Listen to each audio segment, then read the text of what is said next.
तो दोस्तों अस्सलाम वालेकुम लर्न एंड अर्न के यूट्यूब चैनल में खुशामदीद। हम अपने सी प्लस प्लस के कोर्स को आगे लेके बढ़ते हैं और अब हम जिस टॉपिक को डिस्कस करने जा रहे हैं वो हमारा कंस्ट्रक्टर से ही रिलेटेड टॉपिक है। हम उसको डिस्कस करेंगे कि उसमें इनिशियलाइजेशन लिस्ट क्या होती है। हमारे कंस्ट्रक्टर्स में इनिशियलाइजेशन लिस्ट क्या होती है हम उसको डिस्कस करेंगे।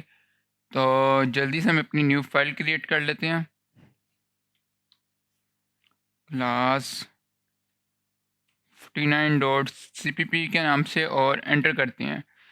तो अब इसमें मैं अपनी स्टार्टर लगाता हूँ और ये मेरी स्टार्टर आ गई है। तो अब ये स्टार्टर प्लेट कैसे लगी ये मैंने अपनी प्लेलिस्ट के अंदर बताया हुआ है जब हमने डिस्कस कर रहे थे कि कोड स्निपेट के थ्रू बनता, बल्कि ये मैंने एक दफ़ा नहीं दो दफ़ा इसको डिस्कस किया क्योंकि काफ़ी लोग पूछ रहे होते हैं कि ये आपने स्टार्टर किस तरह लगाई है। स्टार्टर एक कोड स्निपेट होता है जो कि मैंने अपनी पहली प्लेलिस्ट में यहाँ पे बताया हुआ है। आप यहाँ से इसको एक्सेस कर सकते हैं। ये पूरी प्लेलिस्ट है, अगर अभी तक आपने इसको बुकमार्क नहीं किया तो आप इसको बुकमार्क कर सकते हैं। और इसमें मैंने सी प्लस प्लस के डिफरेंट टॉपिक्स को डिस्कस किया हुआ है, और अगर आपने इसको अभी तक बुकमार्क नहीं किया तो आपने बहुत कुछ मिस कर जाएंगे। तो इसको बुकमार्क कर लीजिएगा ताकि आपको तमाम वीडियोस मिल सकें। तो वापस हम अपने वी एस कोड में जाते हैं और वी एस कोड के अंदर हमने यहाँ अब हम देखेंगे इनिशियलाइजेशन लिस्ट क्या होती है। तो यहाँ पे मैं कमेंट लगा के आपको आज की वीडियो का टॉपिक लिख देता हूँ, initialization of list in constructors.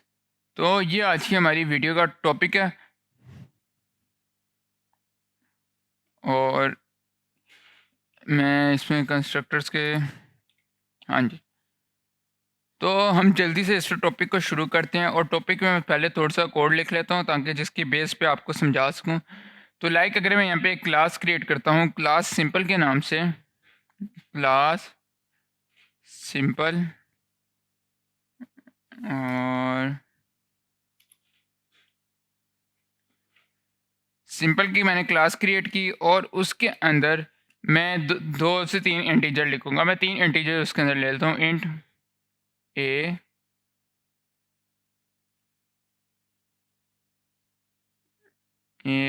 B C.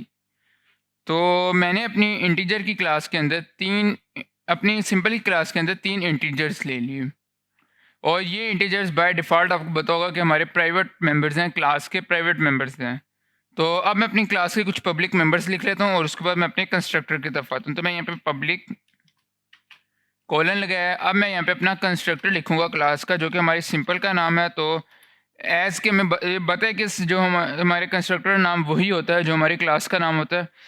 तो यहाँ पे मैं सिंपल लिखा और इसके अंदर मैं अपने तीनों जो पैरामीटर्स हैं, तीनों वेरिएबल्स हैं, उनको इनिशियलाइज करूँगा जो कि मेरे कंस्ट्रक्टर का काम है। तो पहला इंटीजर मैं ले लेता हूँ int c, int v, int n. तो ये मेरे तीन इंटीजर्स आ गए। अब जो मेथड हम पहले देखते आ रहे थे किस तरह हम अपने इंटीजर्स को, जो हमारा कंस्ट्रक्टर के अंदर इंटीजर्स है, उनको हम किस तरह इनिशियलाइज करते थे। तो उसके लिए हम करते थे, हम अपने फंक्शन के अंदर जाते हैं और फंक्शन के अंदर मैं लिखता हूँ सी आउट कह रहा हूँ, ए इज इक्वल टू सी। जो हमारा ए है उसको मैंने इंट सी के इक्वल कर दिया। सिमिलरली जो मेरा बी है उसको मैं वी के इक्वल कर देता हूँ, और सिमिलरली जो मेरा सी है उसको मैं एन के इक्वल कर देता हूँ। तो ये मेथड अभी तो हम देखते आ रहे थे और ये बहुत ही सिंपल मेथड है, और अभी तक हमारा ये मेथड बिल्कुल सही काम कर रहा था। तो अब आप लोग कहेंगे इसमें हमारी नई बात क्या है, क्या हम नया क्या कर रहे हैं। तो रुके, मैं यहाँ पे मैं आपको यही बताने के लिए बैठा हूँ कि हम नया क्या कर रहे हैं। तो हम अपने कंस्ट्रक्टर के अंदर लिखते हैं ए इज इक्वल टू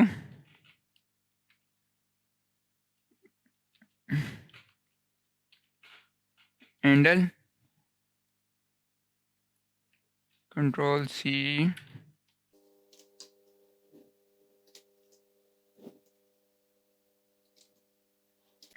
और खूबसूरती के लिए आप इसको फ़ॉर्मेट कर सकते हैं, यहाँ पे जाके फ़ॉर्मेट डॉक्यूमेंट पे करेंगे तो देखिए हमारा सारा प्रोग्राम फ़ॉर्मेट हो गया, कितना अच्छा लग रहा है। तो अब हम यहाँ पे इसको रन भी कर लेते हैं, एक ऑब्जेक्ट बना लेते हैं सिंपल का। सिंपल का ऑब्जेक्ट S2 के नाम से हमने क्रिएट किया, और जैसे ही हमने ऑब्जेक्ट क्रिएट करेंगे, साथ ही हमारा जो कंस्ट्रक्टर होता है वो रन हो जाता है, इन्वोक हो जाता है ऑटोमेटिकली। तो अब यहाँ पे S2 को हम पैरामीटर पास करते हैं 4, 6, 9, और इसको सेव करके मैं रन करता हूँ। तो देखिए हमारा जो अभी तक लिखा है, आप कहेंगे बहुत सिंपल सा लिखा हुआ है, तो शुरू में ही बताया था, हर वीडियो में हम इस चीज़ को देखते आ रहे हैं। तो हम इसको रन करते हैं। तो जैसे ही मैंने इसको रन किया तो हमारे पास आ गया COD। तो ये इसको मैं थोड़ा सा मेरा कोड रनर का एरर है, मैं इसमें इसको दोबारा सेव करके रन कर लेता हूँ, तो मुझे उम्मीद है कि मेरा ये एरर सॉल्व हो जाएगा। तो ये देखिए हमारी A की वैल्यू 4 आ गई, B की वैल्यू 6 आ गई, C की वैल्यू 9 आ गई। अब आप कह रहे होंगे इसमें नया क्या चीज़ है भाई, हमें ये चीज़ बताएं, नई क्या चीज़ है, इनिशियलाइजेशन लिस्ट क्या होती है। ये तो वही चीज़ है जो हम पिछली 5-6 वीडियो से देखते आ रहे हैं, हम इसको सॉल्व करते आ रहे हैं। तो ये तो हमारा पुराना मेथड हो गया। अब इनिशियलाइजेशन लिस्ट क्या होती है? अब इनिशियलाइजेशन लिस्ट क्या होती है वो मैं आपको नीचे पहले उसको थोड़ा सा सेंटेक्स उसका समझा देता हूँ इनिशियलाइजेशन लिस्ट का। तो इनिशियलाइजेशन लिस्ट में सबसे पहले आप लिखते हैं कंस्ट्रक्टर का नाम। कंस्ट्रक्टर हमारा आता है सेम जैसे कि हमारा यहाँ पे सिंपल आ गया, और उसके बाद हम इसमें आर्ग्यूमेंट्स देते हैं, यहाँ पैरामीटर्स देते हैं। पैरामीटर्स आ गए हमारे, तो उसके बाद हम कोलन लगा के अपनी इनिशियलाइजेशन लिस्ट करते हैं। इनिशियलाइजर लिस्ट,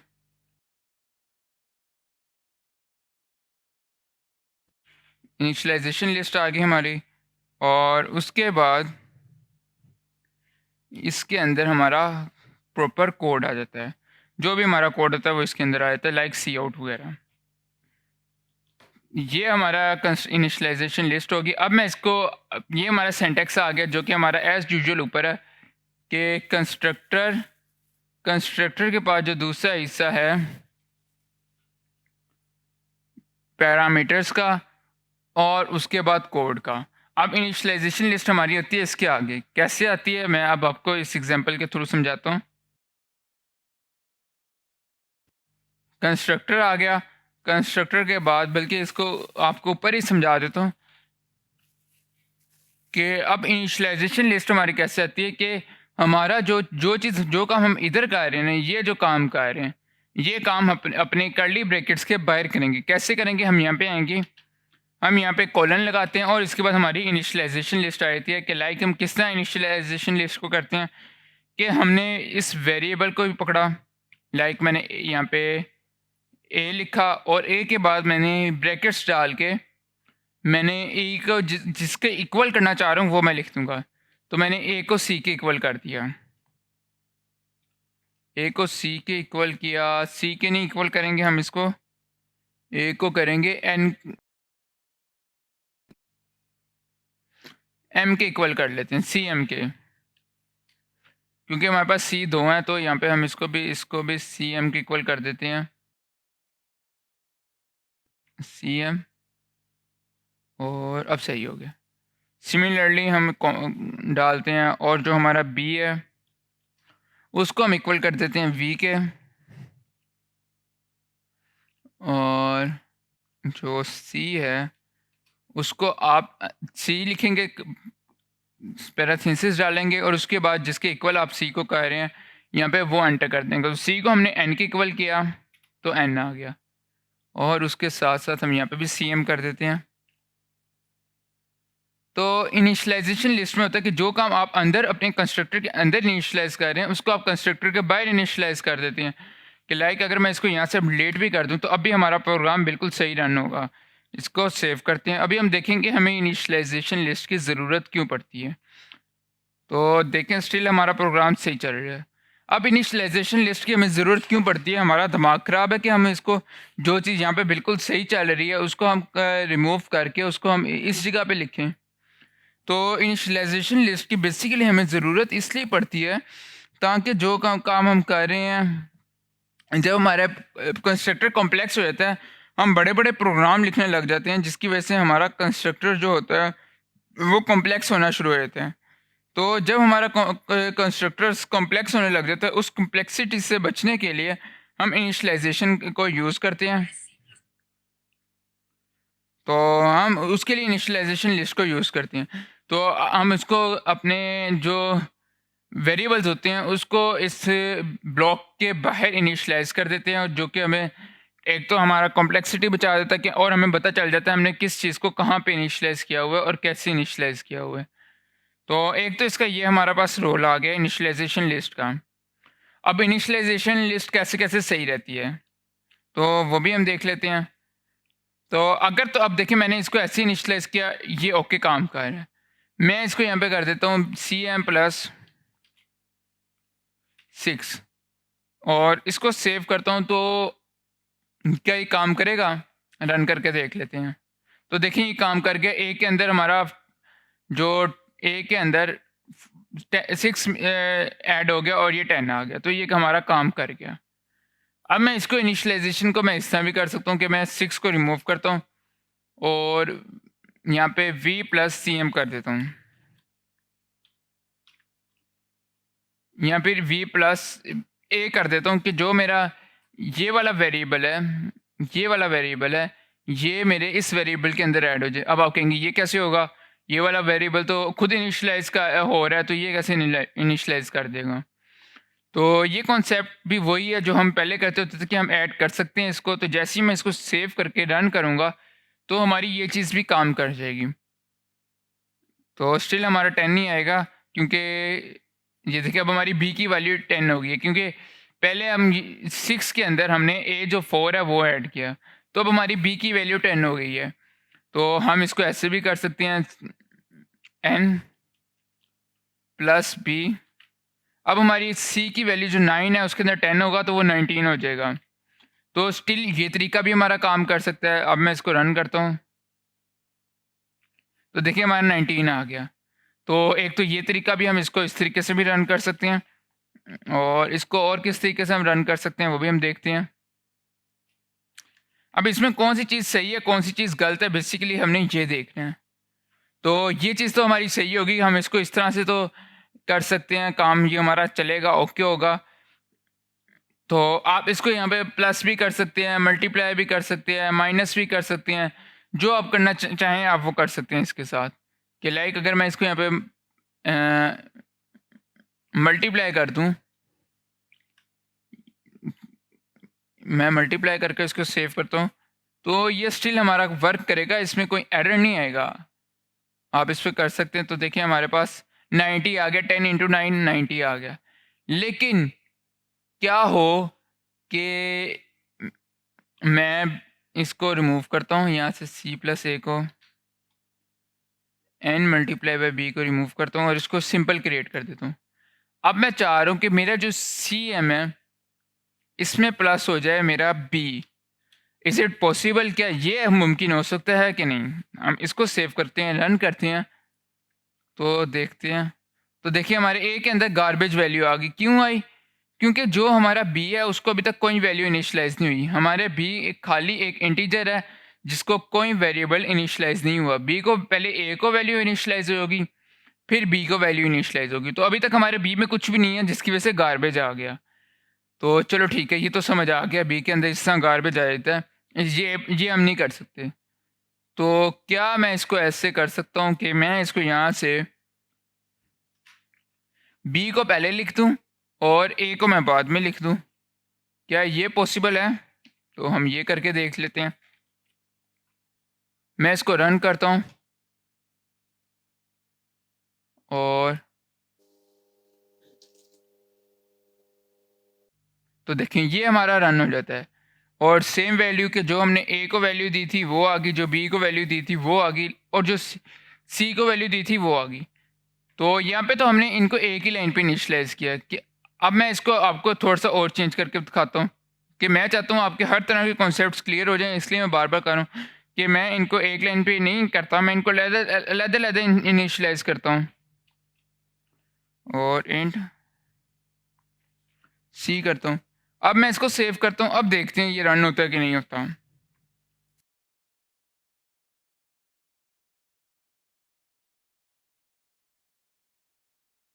तो देखें स्टिल हमारा ये रन हो रहा है, इसमें हमारे पास कोई एरर नहीं आ रहा, किसी किस्म का एरर नहीं आ रहा। तो एक बार फिर हम ट्राई कर लेते हैं इस पे।